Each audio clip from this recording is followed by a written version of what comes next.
So ngayon, kakanta na tayo ng pambansang goodbye song ng PBB All In. Alex, syempre, dito ka. Ate Alex, dyan ka lang ah. Hindi, dito ka din, kakanta ka eh. Ay, Dito ka, ano bang ako? kakanta ka din, syempre. Para mapag-gitara. Ano? Bayan.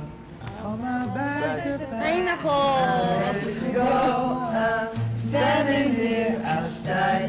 Walis na si Axel. Si Aida din.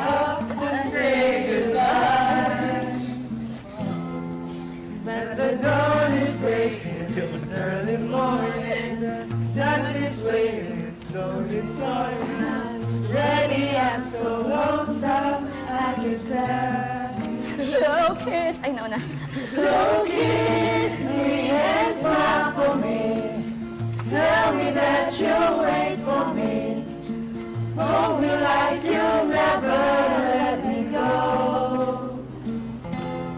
'Cause I'm leaving on a jet plane, I don't know when I'll be back again.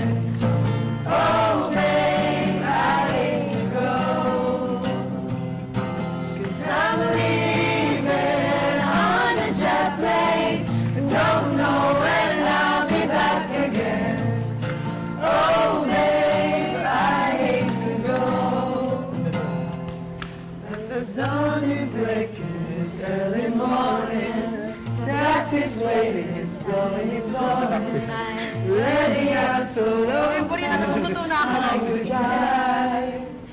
Luto na yung dila ko. So kiss me and smile for me, tell me that you'll wait for me, hold me like you'll never let me go.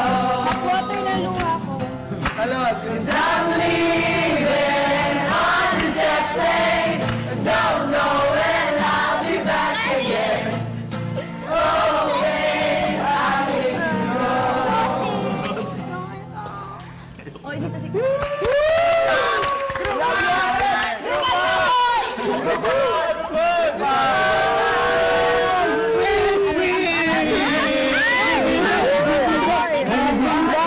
Aray, aray. Guys! Ayun, bangga. Hindi tayo pwede kumain.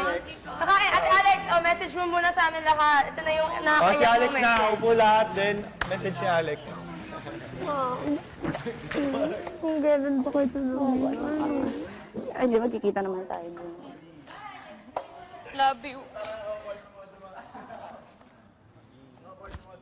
Ang init sobra talaga. Aray. Sino ba nag-suggest? Lalabas si Diana Zubiri. Nagkantadyo. Ay, si Sunshine pala yun. Si Perena. Kaya nga eh, tapos pinano niya pa eh. Okay. Oo, dito yung muntik na matanggal si Ces dito. Ito yung asuot ko doon. Okay, una sa lahat, guys, grabe, na-touch ako na 2 days. Kaya niyo pala di ako kinausap. Akala ko kasi for the weekly task talaga yun. Na gusto niyo maging independent sa task leader. Totoo, ang yabang ko pa doon sa confession room. Although sinasabi naman sa akin ni Kuya na aalis na ako, ang alam ko kasi talaga last week. So, kaya kami nag-away ni Kuya kasi nung time na nag-yes weekend tayo, tapos tinanong, bawal, okay lang. Nag-yes weekend kayo, tapos tinanong na gusto mo ba mag-stay si Alex? Tapos nag-no kayo, natalo kayo sa weekly task. Akala ko, bukas na ako aalis, kaya kami nag-away ni Kuya. Sabi ko, ba't binalockmail mo? Hindi naman sila magde-decide. So, parang mali. Nag-away kami hanggang sa iyon. Nagbati na kami. So, nung sinasabi na ni Kuya sa akin na nalalabi ng mga araw mo, akala ko naman, oras, akala ko, kasi nanalo, tapos sabi pa niya, mananalo kayo sa weekly task nyo. So, akala ko mga 2 weeks or a week. Tapos, guys, napakainit talaga. Sobrang na-touch ako kasi parang the fact na hindi nyo, ito yung gusto ko mga surprises. The fact is, I've been here for 2 months. Knowing that you are guys.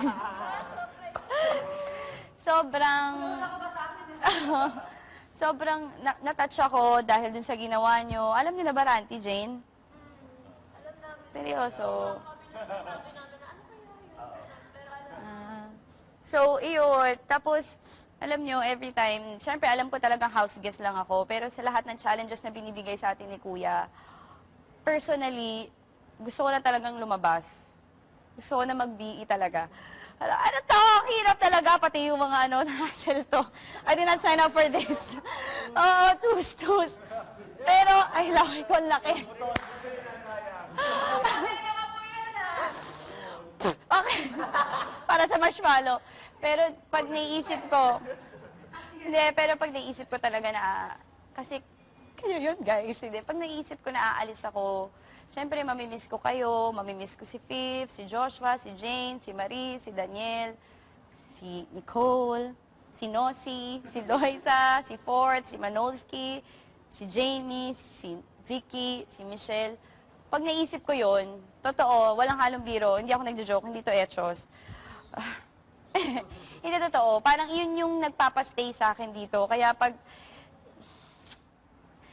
ngayon na inisip ko na, kailan ba ako aalis? Ganyan ba ako? Bukas. Magbabalot na ako. Hindi, kaya ngayon na alam ko na aalis na pala ako. Tapos nakita ko pa na sobra kayong nag-effort. Grabe guys, thank you. Kasi sa labas, sobrang konti lang talaga yung friends ko na inaano ko talaga, na treasure. 4 lang sila sa labas. Kaya pag naging housemate ako, 4 lang ang votes ko. Tapos dito, na parang wala rin ako sa mga lalaki, kay Fifth, kay Joshua, kay Daniel, kay Ranty, kay Ford, kay Manolo, kay na Axel, kay na Chevin. Sobrang, ang laki ng ng pasalamat ko kasi wala akong friends talaga na lalaki na sobrang kabiruan, na nakakasama ko sa isang bahay dahil di naman ako pwede. Pero yung feeling ko na barkada tayo, tol, tropa kita, chong, Danes. Sobrang sarap na feeling kasi parang kahit inisip ko na hassle, nandito yung friends ko. Alam niyo, isang araw na nawala ako, nung nakita ko kayo lahat, sobrang, ang sarap ng feeling. Hindi totoo. Mararamdaman niyo rin. Pagbalik ko, tapos nakita ko yung bahay, wow. Kahit na alam kong hassle, kahit na alam kong kailangan yung pencil, itaas. Oo, mukha kayong tao grasa. Pero parang for 2 months, pag iniisip ko, every night, tuwing magdadasal ako, sabihin ko kay Lord, tapos iisipin ko na, nahirapan ako, baka gusto ko mag-VE na lang muna, kasi parang, wala ko nakukuha. Kasi parang kung magstay ako dito, di naman ako housemate, pero yun nga, yung friendship na binibigay nyo, tapos, ngayon pa yung pinakita nyo na lahat ng message nyo. Isa-isay ko kayo kay Fifth. Fifth, alam ko, nagkaroon tayo ng konti lang, very slight. Tuldok lang yon, marami pa sa labas. Pero sobrang, ikaw yung hinahanap kong friend, alam ni Kuya yon. Kasi sobrang jive tayo. Gusto kitang kausap, kasama, kaya sabi ko sa'yo, alis tayo kahit sa labas. Kasi yung friendship talaga natin, yung hinahanap ko na guy friend, talagang nasa iyo. So, thank you. Kay Joshua, si Joshua, ako talaga natutuwa sa kanyang pananalita. Ang dami kong natutunan. Lahat ng nasabi mo, talagang ako'y natuwa. Tapos nakikita ko talaga yung potential niya. Tapos nakita ko yung panggigigil niya. Sobrang happy ako. Tapos yung sa nangyari sa'yo, na nakita ko yung sa inyo ni Ranty, sobrang nakita ko yung dedication mo. At alam ko sa labas, sinasabi mo sa akin na babarkada ka. Pero nakita ko dito na seryoso ka, na may gusto ka talaga sa buhay. So tuloy mo lang yan. Tapos, nandito kami lahat para sa'yo. Huwag kang mahihiya, ha? Hanggang sa paglabas. Kay Jane, si Jane naman, nakikita ko lang siya sa labas as katrabaho ko. Natutuwa ako na nakilala ko si Jane, na minsan may mga misunderstanding, meron akong hindi nakikita sa iyo na parang, ba't ganun si Jane? Pero alam ko yung pinagdadaanan mo, and I know, malalagpasan mo yan yung face na, I'm not a girl like that, a woman. Na ganyang face. So, naniniwala ako sa iyo. Ang daming humahanga sa iyo, mas lalong dadami ang hahanga sa iyo. So, yun. Ang bait-bait mong anak, ang bait-bait mong bata. Pag nakikita ko yung katulad mo, nahihiya ako sa sarili ko, sa nanay ko. Nahihiya ako. Kay Maris naman, ay ako talagang humahanga kay Maris. Kasi si Maris, kaya niyang makimingle sa matatanda at the same time sa mga ka-age niya. Si Maris ang pinaka-cute para sa akin dito kasi nawawala siya eh, bata siya. Oo, natutuwa ako, mahanga ako sa'yo. Mahanga talaga ako sa'yo. Kung paano ka nakaka-adjust sa jokes namin, na matatanda, tapos sa jokes din ng mga bata. Proud ako sa'yo. Ang dami mo pang mararating, lalo na sa pag-awit mo. Kay Daniel, Daniel. Lagot ka sa akin paglabas. Lagot ka! I love you. I love you. Hindi. Kay Daniel naman, humahanga ako talaga sa dedication ni Daniel. Sa task, lalo na ngayon dito, sa Domino, grabe, as a task leader, thank you. Thank you sa inyo ni Fort kasi ginawa nyo talaga. Alam ko na papagod ka. Alam ko na parang feeling mo, parang ano ba yan, it's annoying, I don't have to do this, pero nakita ko sa'yo na nakikisama ka, binibigay mo yung best mo to may binibigay na challenge. So, hinahangaan kita dun sa ganong aspeto. Kay Nicole, oh my, Nicole. Sobrang, yung katulad mo, sobrang sa labas, I'm sure ang daming natutuwa sa'yo, ang daming humanga sa'yo, ang daming mo na-inspire sa kwento ng buhay mo as a mean girl. As a mean girl! Hindi. Natutuwa ako kasi kahit wala kang kapatid, doon sinabi sa amin ni Kuya, di ba, Michelle? Sinabi sa amin ni Kuya, na gusto mo raw kami maging kapatid na ate ni Michelle. Sobrang na-touch ako noon. Kasi gusto ko talaga magka-baby sister. So, thank you. So, yun. Mahanga ako sa'yo. Sana wag mo gagayahin yung mga kinikwento mo sa amin na friends mo, ha? Oo. Kasi the fact na ganyan yung friends niya, pero natutuwa ako sa mga sinasabi niya na focus siya, hindi siya natutuwa sa mga ginagawa ng kaibigan niya, mga nakakamingle niya. Stay mo yung ganyan. Be a good example sa mga ka-age mo. Kay Nosy, umahanga ako pag kumakanta ka, lumalaki yung butas ng ilong mo. And then, kay Ranty, si Ranty, grabe siya. Loisa. Si Ranty, gusto ko, yung sinabi ko sa'yo kahapon, maging confident ka kung sino ka, grabe. Ang daming humahanga sa'yo. Ako, personally, humahanga ako sa pagiging tuso mo. Ang bilis ng utak mo. Sana maging proud ka sa sarili mo. Be happy for who you are. Kasi ang daming humahanga sa'yo, lalong-lalo na ngayon. Sa lahat ng napuntahan mo, sa lahat ng mga narating mo, grabe. There's more to come. The best is yet to come. So, hang on and be strong, okay? Get out of your comfort zone. Alis na ako. Parang retreat ba to? Kay Loisa, alam ko nagkaroon kami ng misunderstanding noon. Napaiyak kita. Kawawa ka naman. Oo. Napaiyak ko si Maris si Ranty, sorry ha. Kasi ganun talaga ako ma-joke ako. Kahit si Jane din. Ganun talaga ako ma-joke. Sorry kung minsan out of border. Out of line na yung mga jokes ko. Pero hindi ko naman minimin talaga yun. Gusto ko lang talaga magsayahan tayo. Pero syempre, yun nga sinasabi ko, I'm still a work in progress. Work in progress ako. So, kung meron man ako nagawa, sorry sa mga nasabi ko. Ako, mahanga ako sa'yo kasi at your age, sinasabi ko talaga sa'yo na you're so brave. So, sana continue mo ang pagiging brave mo. Be strong. Kung ano man lahat ng nadadaanan mo ngayon, it's part of growing up para mas maging strong ka. Para pag dumating na yung real problems, real di ba? Real test sa buhay mo, alam mo na kung paano dahil dito sa mga pinagdaanan mo ngayon. Kay Fort, crush kita talaga. Kay Fort naman, kay Jesty. Kay Fort, ako din, sobrang humahanga ako sa ugali ni Fort. Kasi sa pagiging seryoso niya, kasi si Fort parang sobrang close siya sa lalaki. Pero pag kinausap siya ng babae, makaka-relate din kayo. Pag nawawalan ako ng gana, tapos tumitingin ako sa'yo na kahit pagod ka, magluluto ka, tapos di ka nababad trip, sobrang humahanga ako sa'yo sa mood mo, as a person, kung paano ka magdala ng lahat ng bagay. Sana continue mo lang yun, okay? And I'll see you outside. Yun. Kay Manolski! Si Manolski talaga.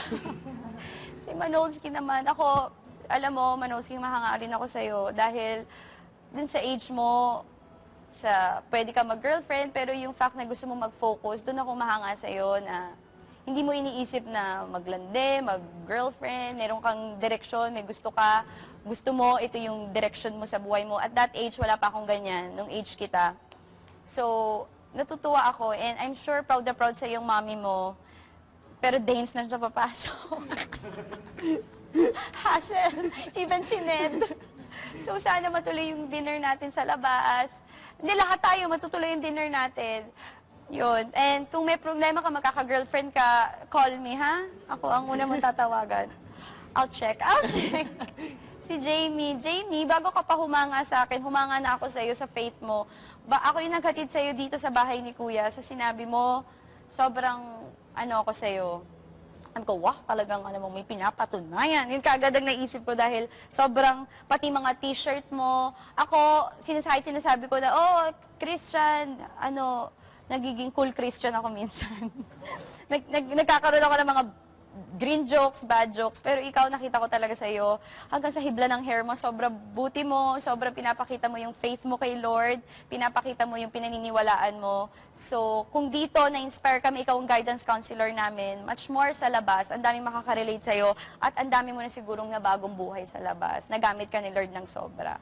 Yun. Vicky, si Vicky, I'm sure makikita kami sa labas. Si Vicky, noong unang tatatakot ako sa kanya kasi tahimik siya. Tapos baka mamaya irita siya sa akin. Pero hindi. Tapos kanina na naiyak ka, thank you. Oo, hindi ko talaga. Akala ko talaga doon lang sa hindi mo ako pagkakausap kaya naiiyak ka. Nagyabang pa ako kay Kuya. Aalis na pala ako. Sobrang, ang ganda-ganda mo. May utak ka. May talent ka.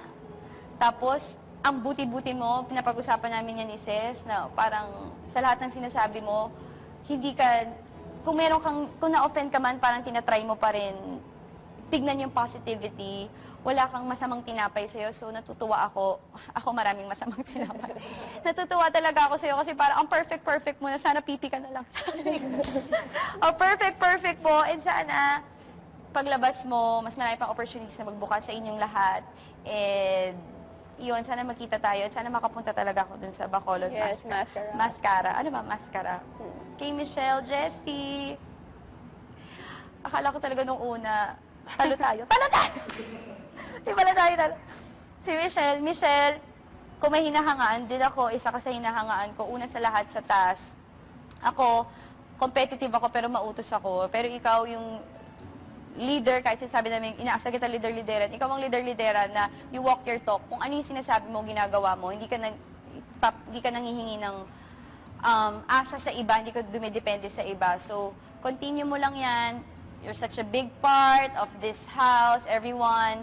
And sa pinapakita mo, nai-inspire, lalo-lalo na si Maris, natutuwa siya sa'yo, dahil more words of wisdom, and I'm sure lahat din sila. Si Maris lang ka na rin doon po. Natutuwa sila sa'yo. Thank you, dahil kahit pagod ka, kahit may task, at ikaw ang isa sa mga gumagawa ng task na pinagluluto nyo pa rin kami ni Fourth. Thank you dahil never kang napagod sa mga housemates. And I'll see you paglabas. And ang Niagara Falls, andito na. Oo, pawis na pawis ako. Sino ba nagplano nito? Iyon. Thank you, guys. Hindi ito nga yung sinasabi niyo lahat, hindi ito yung ending natin. Bukas pa. Bukas. Hindi, start pa lang to ng friendship natin and ipupush natin yan paglabas natin. Kasi this is irreplaceable, what we have here. Hindi makukuha ni Myrtle at Laar nito. Tayo lang to, at kahit sa mga na-evict. So yun, thankful ako na dito akong edisyon nakapasok, dito nila ako naisip ipasok. So yun.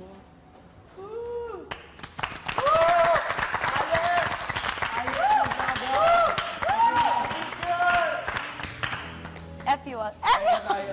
Pwede na ba kumain? Guys, pray muna tayo for Ate Alex before we Sige, eat nga. and pray for the food. Seryoso ba itong kakainin? Ba't do not eat? Do not eat dyan, ito lang.